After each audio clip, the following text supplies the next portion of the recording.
Hello, my name is Dan Dilling from the Department of Medicine and the Division of Pulmonary Critical Care.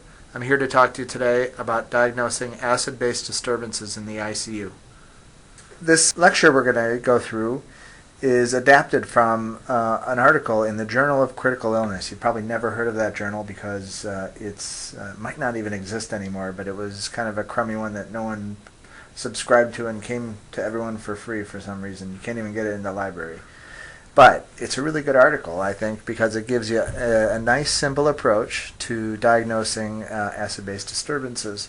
And I say without an app because when it's on the boards, and this is going to be on internal medicine boards, and USMLEs, and anesthesia boards, and surgery boards, and many of the subspecialties of internal medicine, cardiology, pulmonary critical care, renal. This is something you need to know how to do on the boards, and you're not going to be able to bring in your smartphone or app to look at this.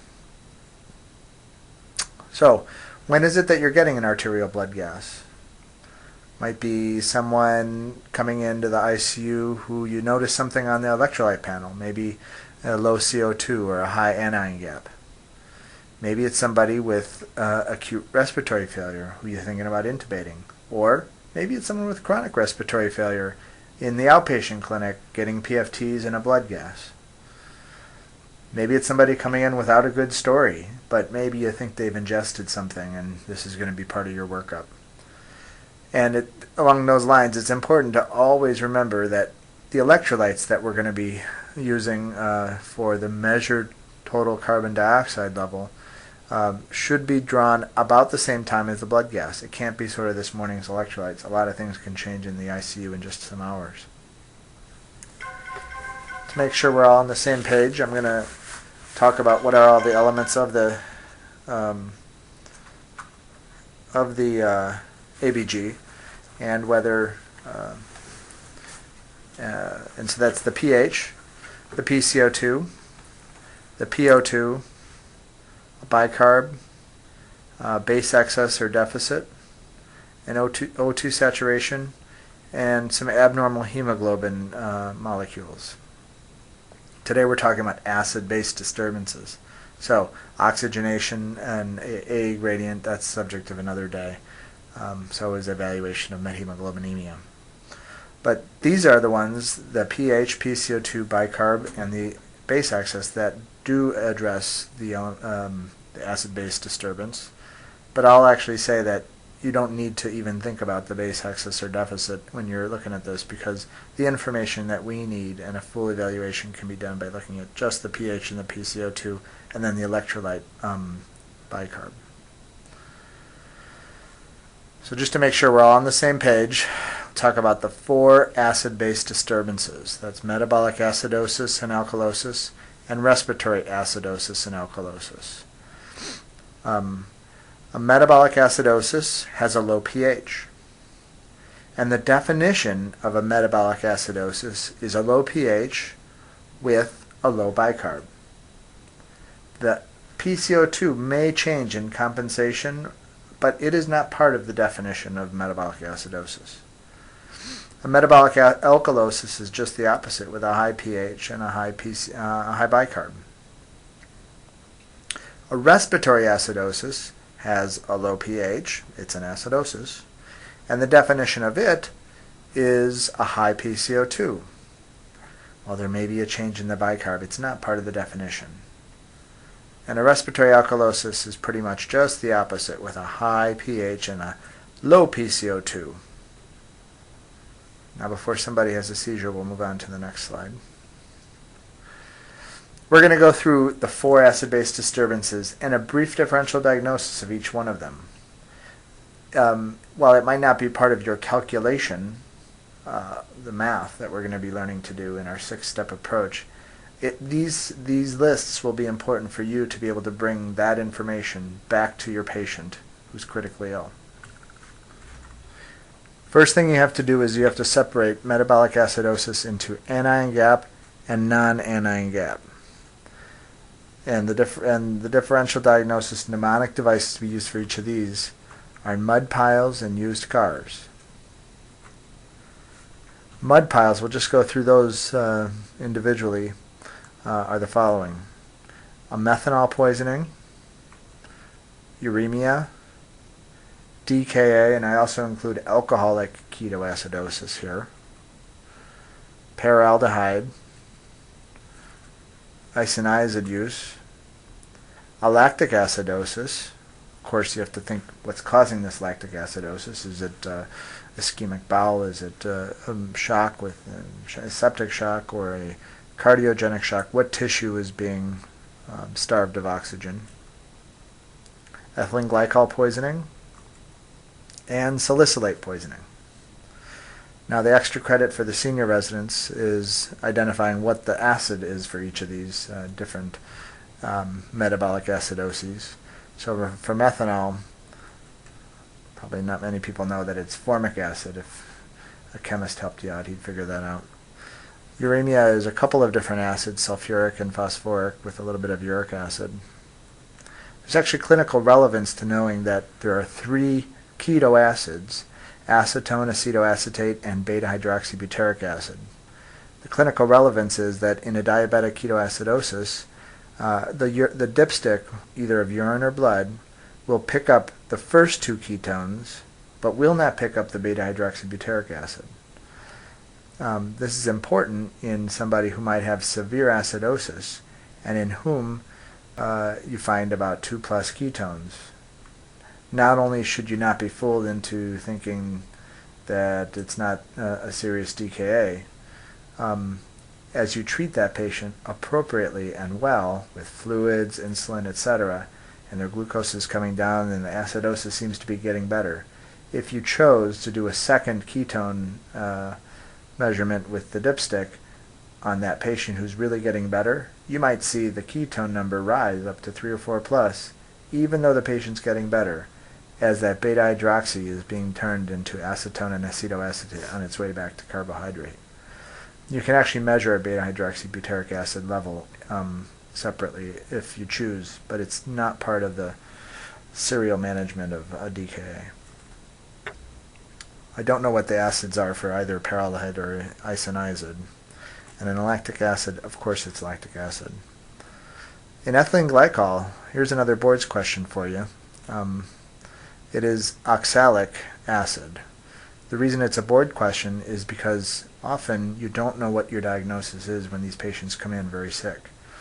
They don't give a coherent history many times. And the way to diagnose it, if you're going to try and diagnose it by sending off a level, you'll be waiting about 2 weeks for that outside lab to come back. So you can take the urine, and you can look at it under a microscope, and you may find these crystals, sort of envelope-shaped crystals that are indicative of calcium oxalate crystals. They form in this kind of poisoning and make your diagnosis and can drive your therapy from there. As a little sideline, I like to tell you about another way you can make the diagnosis, which is by holding up the urine to a Woods lamp. Often they have these in the ER for you. It will fluoresce if your patient has antifreeze poisoning, which is ethylene glycol.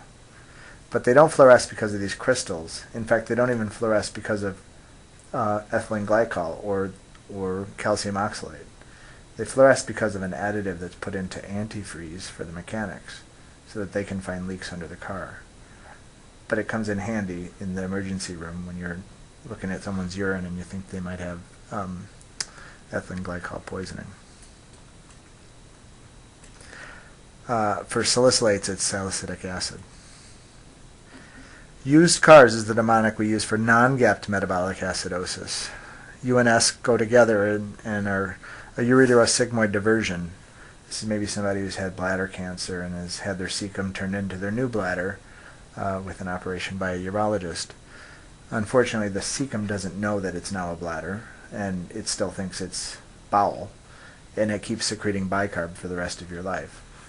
This gives these patients a chronic, basically lifetime, mild, non-gapped acidosis.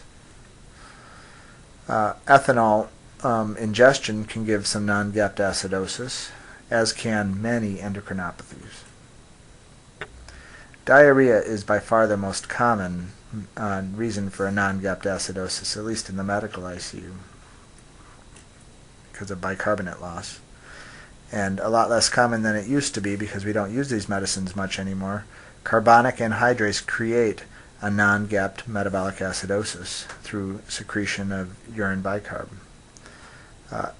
The only place where we use these medicines very much now is for altitude sickness prevention.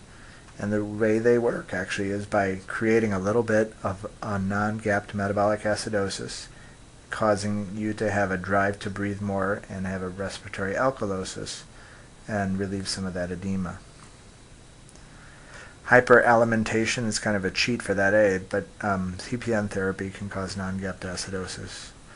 Renal tubular acidosis, and massive amounts of saline. We'll see this sometimes after someone's resuscitated from a huge septic shock, where they've got maybe 10 or 12 liters of normal saline, and of course there's no bicarb in that, and so it gets diluted out. Some people will contend we should be using lactated ringers for that reason, because then you give someone their bicarb back and you avoid this problem, except that so many of those patients also have or develop renal failure, and the potassium in the lactated ringers is problematic there. Metabolic alkalosis, we think of places that you've lost some of your hydrogen ion, like vomiting or NG suction. Maybe it's contraction alkalosis from a lot of loop diuretics. Hypokalemia shifts that potassium out of cells and the potassium or hydrogen ion into the cells, causing a metabolic alkalosis. Cushing's disease and any kind of glucocorticoid overdose or ingestion can cause metabolic alkalosis. I say post-chronic hypercapnia because someone with chronic hypercapnia has a reset compensation, and you can fix their hypercapnia in the ICU, make everything look pretty in your numbers, and then once you extubate them and they go back to their chronic hypercapnia, you're going to be left with some metabolic alkalosis. Barter's and Gittleman syndrome are genetic disorders of the kidney. There's a certain preservative in some blood banks when you give a massive blood transfusion that can cause this, and it's citrate. And then we used to see this a lot more often than we do now. In fact, it's rare to see the milk alkali syndrome in the medical ICU, but it's from massive administration of bicarbonate, which used to be somewhat commonplace when people would treat their own gastritis or GERD with calcium bicarb, massive amounts, but since we have better medicines and they're over the counter now, that is rarely seen. Respiratory acidosis or hypoventilation, same thing. Here's the differential for that. It's something in the central nervous system with that lowers the drive to breathe, such as iatrogenic or street jugs. Obesity hypoventilation, a person who has massive obesity as well as obstructive sleep apnea uncontrolled eventually can reset their respiratory drive center. Pleural diseases like effusion or pneumothorax inhibit ventilation.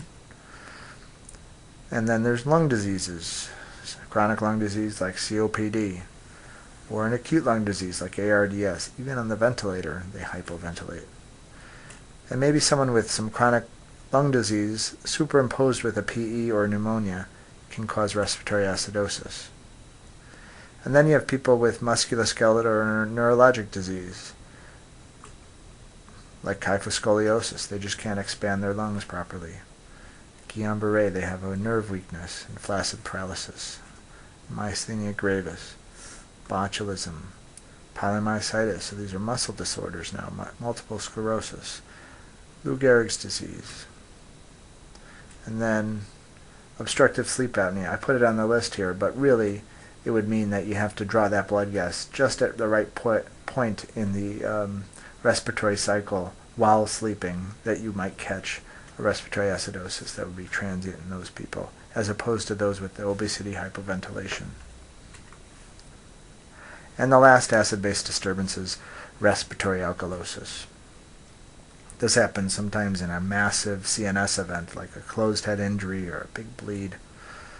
Maybe it's anxiety or pain in the hospital or elsewhere. Maybe it's early on in asthma. They're sitting on the edge of the bed just trying to keep up and breathe quickly with a respiratory alkalosis. Maybe it's the first signal that a patient is becoming septic on the floor before coming to the ICU, even before the fever or the tachycardia becomes apparent. A pulmonary embolism. Cirrhosis, even in the outpatient, chronic stable cirrhotic, can have a respiratory alkalosis. Same goes for pulmonary fibrosis. As they live their normal lives trying to breathe fast and keep up their oxygenation, they can develop a respiratory alkalosis. And pregnancy, through hormonal as well as some mechanical factors. Finally, salicylates make this list too and can cause a respiratory alkalosis. And then progesterone as therapy sometimes for respiratory acidosis. But it can promote a little bit of respiratory alkalosis. So now the reason that you've come here today, we'll have a 6-step approach to acid-base analysis, and the good news is that that's even fewer than the 12 steps we're all used to in AA. First one is, you look at that pH and you say, is the patient acidemic or alkalemic? Next, you'll look at the overriding disturbance and say, is it kind of respiratory or is it kind of metabolic? And we're thinking there about all those fingers I had pointing up and down on an earlier slide. Next, you'll say, if it's respiratory, is it acute or is it chronic? And I'll tell you how to figure that out.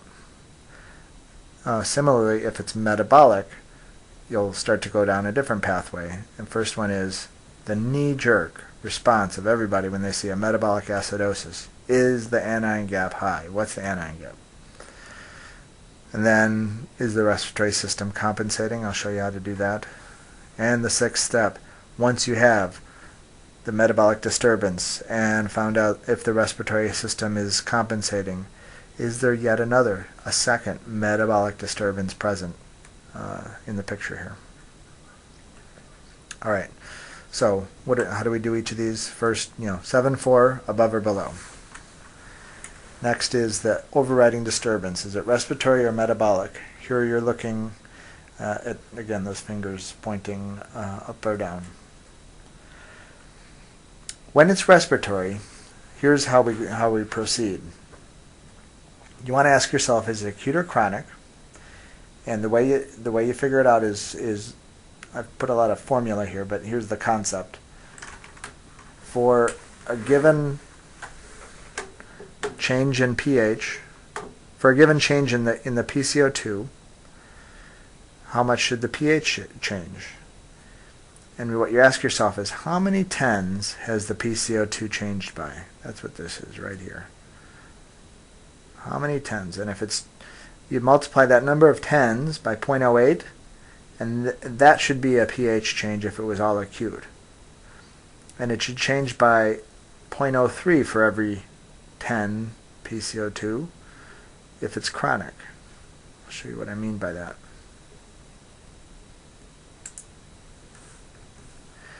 So you have a pH change, you have a pH of 80 in a particular patient.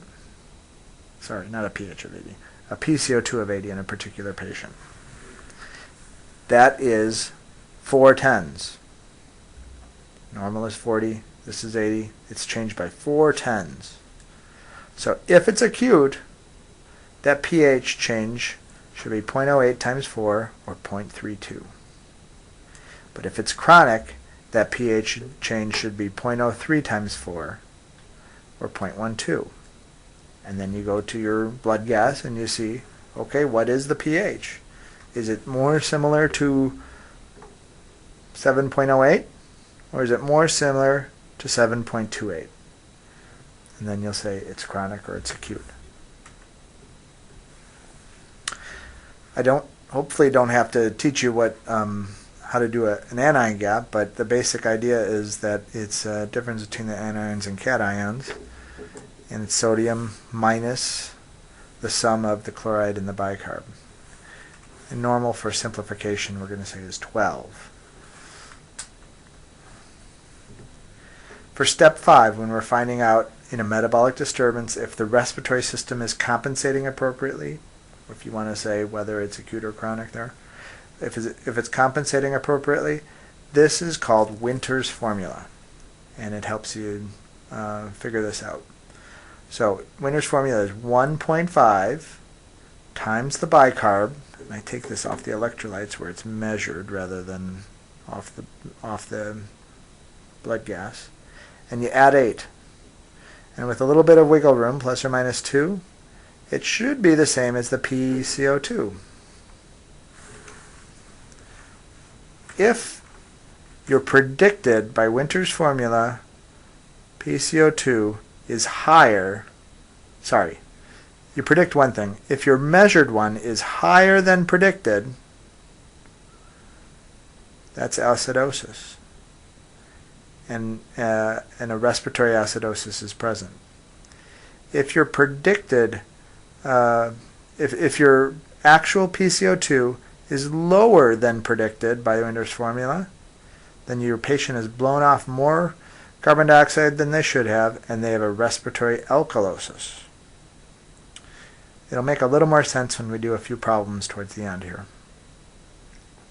The last step, the 6th one, and the one that's always on boards, by the way, is the looking for the triple acid-base disturbance, or the second metabolic disturbance.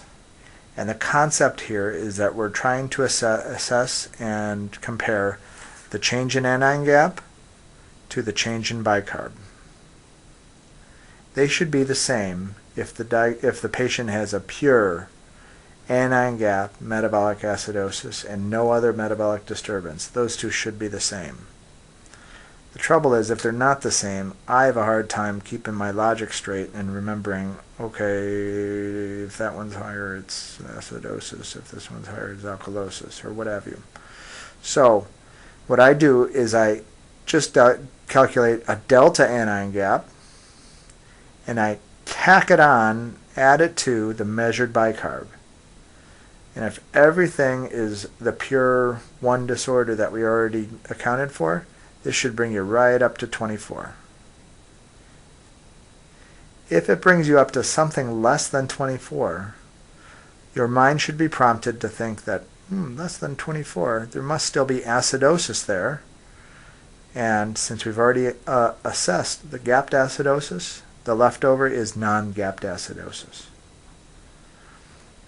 If it brings you up to more than 24, your mind should say to you, oh, that's some alkalosis. And there is indeed some metabolic alkalosis present. You can have metabolic alkalosis and an anion gap acidosis in the same patient. And if you don't do this calculation, you might not recognize it. So we're going to go through a few problems here and see how you have come to be able to do these acid-based problems. And I welcome you after maybe to stop the tape here and try and do each of these problems with that 6-step approach, and then I'll walk you through the answer.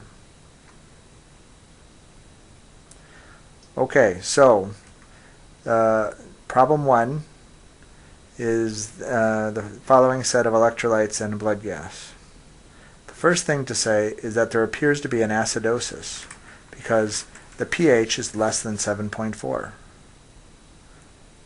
What kind of acidosis is it?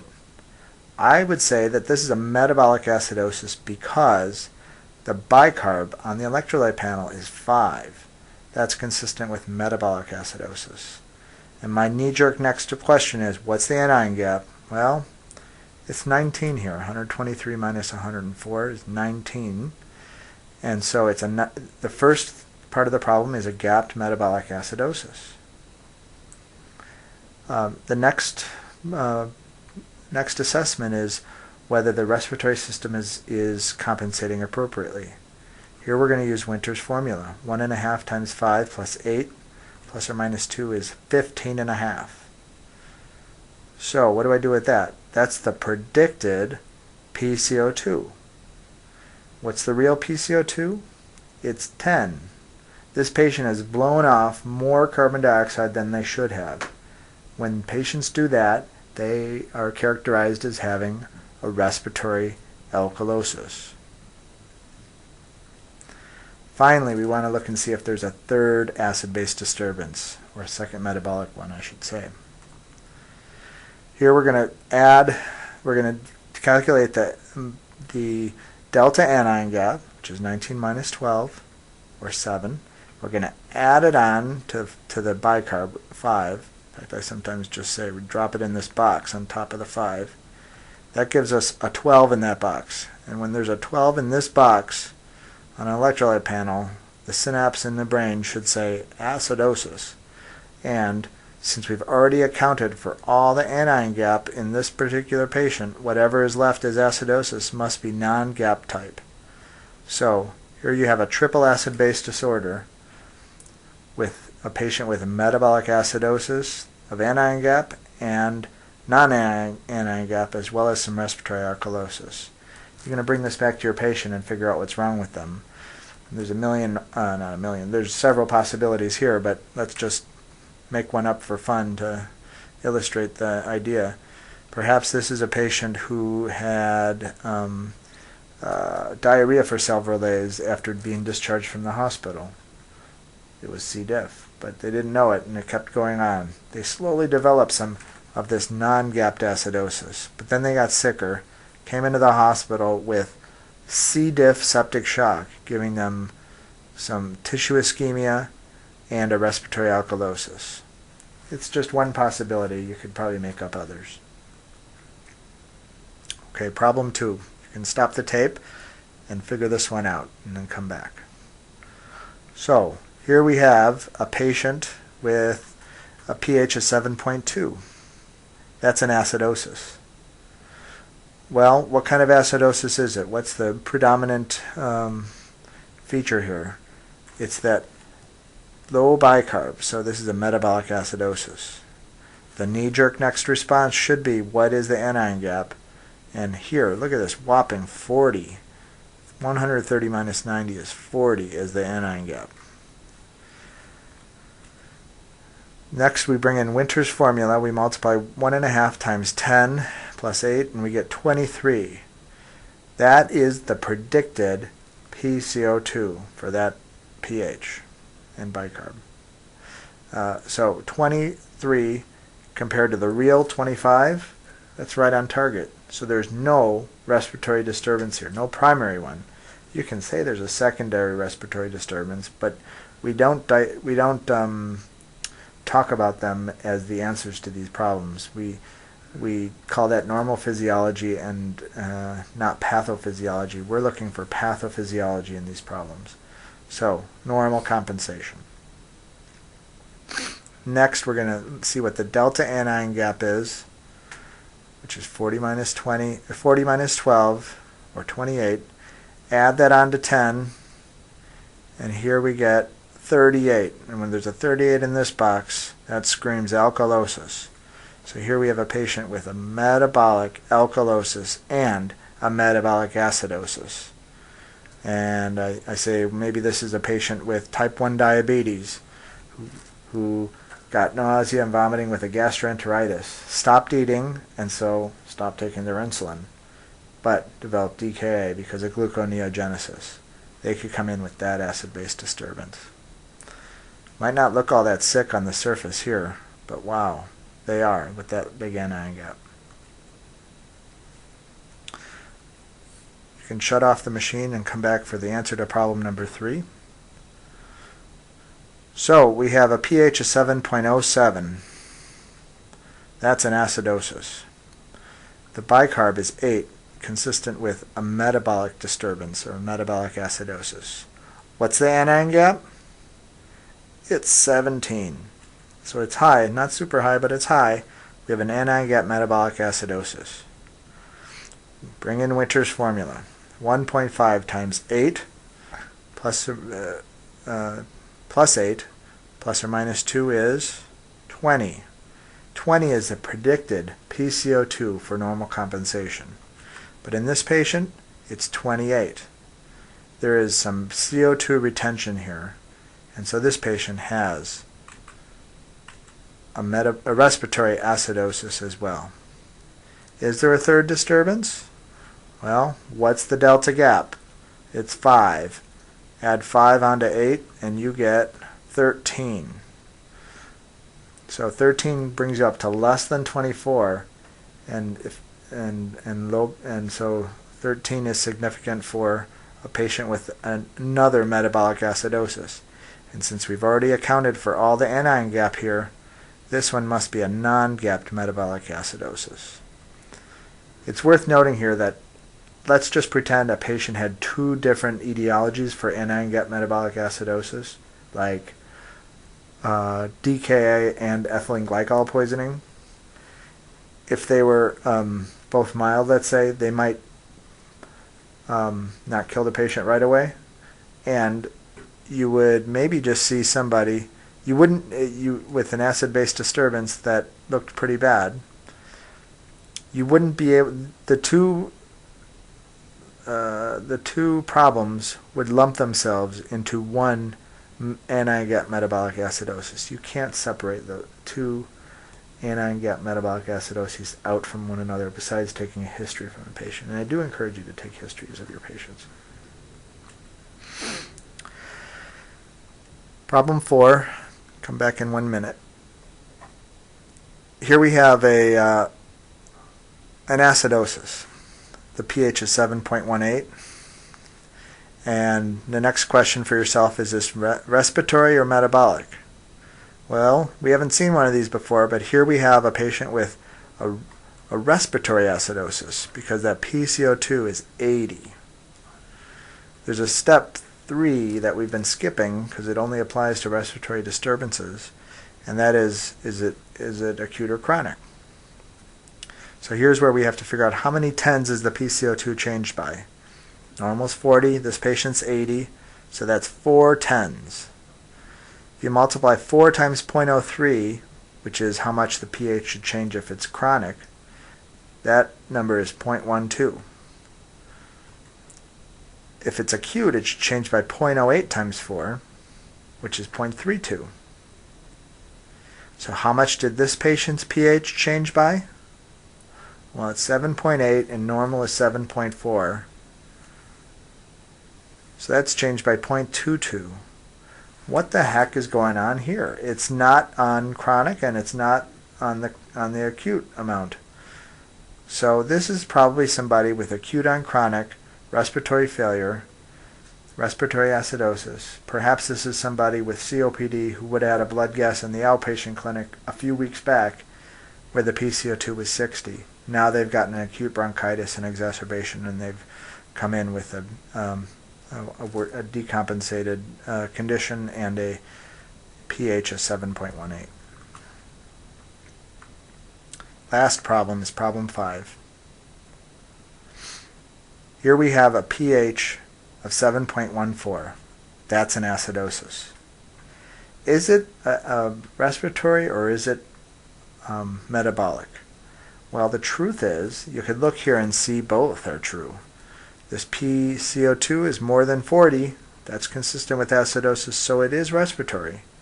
But this bicarb is 17, and that's less than 24, so this is metabolic. What I welcome you to do at this point is to actually go down the metabolic pathway, and through Winter's formula, you'll see again the respiratory disturbance. So, let's say metabolic disturbance first, metabolic acidosis. The knee-jerk question is, what's the anion gap? And here it is, 25. 140 minus 115.